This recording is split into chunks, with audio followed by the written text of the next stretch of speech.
Hello and welcome. I'm Uday Pratap Singh. You're joining us on this special interview on NewsX. We're in conversation with Grammy Award-winning musician Ricky Cage. Ricky, welcome back to NewsX. Good to have you. Thank you so much. Always good to be on your channel. It's become an annual affair, speaking to you around Independence Day. But amazing, you know, from leading a British orchestra, an Indian doing that, to now, of course, getting your name and India's name in the Guinness Book of World Records. How was the experience? It is an amazing experience because last year, of course, we spoke about it last year that I conducted a 100-piece British orchestra performing the Indian national anthem, and I thought that I could never better this. You know, this is going to be the penultimate version of my Indian national anthem because I've done so many versions in the past, and I thought that this is going to be the ultimate version. But then, after listening to that multiple times after the release, I thought that why not get the soul of India into it, and why not get the best possible classical musicians of India from the north and the south to be a part of this. And then that is when I contacted all of these brilliant musicians, and to my absolute astonishment, they agreed. And I was very blessed that they agreed to be a part of it, and and that is the anthem. Did the idea of getting all the legends in one frame come first, or creating a record with so many tribal students singing it at one time? It was the legendary musicians. Okay. So that was the first step. And I've been associating with the Kalinga Institute of Social Sciences in Bhubaneswar for a very long time. And and there are 40,000 tribal students over there who are educated, and they are fed, they are boarded completely free of cost. And that was very inspiring because they're world famous. Through my work with the United Nations, I constantly hear about them. So I visited them a couple of times. And then I thought that I wanted to give them a music lesson, the kids. So we did this music lesson for 14,000 kids, and that ended up getting us a Guinness Book of World Record. And that music lesson culminated with me teaching them to sing the choir parts of the Indian national anthem in 4-part harmonies.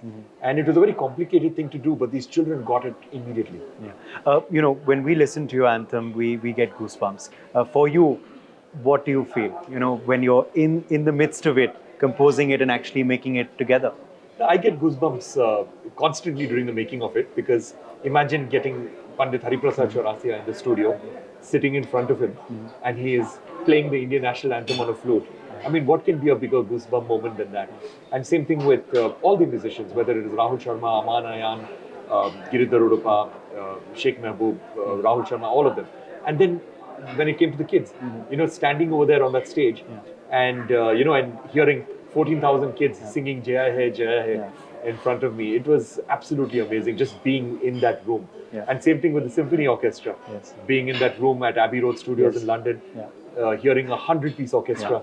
We spoke about that experience, of course, for you last year. Now, the Prime Minister appreciated it last year too. Are you hoping he's going to listen and enjoy this rendition as well? Of course, I really hope that he enjoys it, and and I hear from him about it. Yes. Okay. Finally, now, as I said, it's become an annual affair to, of course, speak to you around Independence Day. But there's a lot else on your platter. What's coming up next from Ricky Cage? So I guess right now I'm concentrating on this Indian national anthem. And what's going to come up next is that all of these musicians who performed on the anthem that we're going to see is basically got all of them doing like a line each, like a small part each. But each and every one of them has recorded the entire national anthem. Okay. So what we're going to do is that we're going to release individual versions of the national anthem with all of them. We're going to do a version with just Pandit Hariprasad Chaurasia playing the whole national anthem, one with just Rahul Sharma playing the whole national anthem, and that's going to be fun for people to listen to. Okay, we're keeping a close eye on that. Have you seen the perception of Indian music abroad changing for you in your last few years? Absolutely, because I've always believed that Indian classical music is what has been appreciated for a very long time all over the world. People feel that it's a pop music culture or Bollywood music that is appreciated all over the world, but it's actually the Indian classical musicians. And there's a lot of visibility of India, all over the world, whether it's politically, whether it is through intergovernmental bodies, or it's through all of these alliances that are being created through nations. There's a lot of visibility of India everywhere in the world. And that always trickles down to the arts. When India itself becomes very visible, people want to know more about the culture. People want to collaborate with more musicians from India. People want more musicians from India to perform at their events. So that is happening in a huge way. And we certainly hope it will continue. Thank you very much, and a happy Independence Day to you, Ricky. Thank you so much, and happy Independence Day. For more such videos, subscribe to the NewsX YouTube channel, hit the bell icon.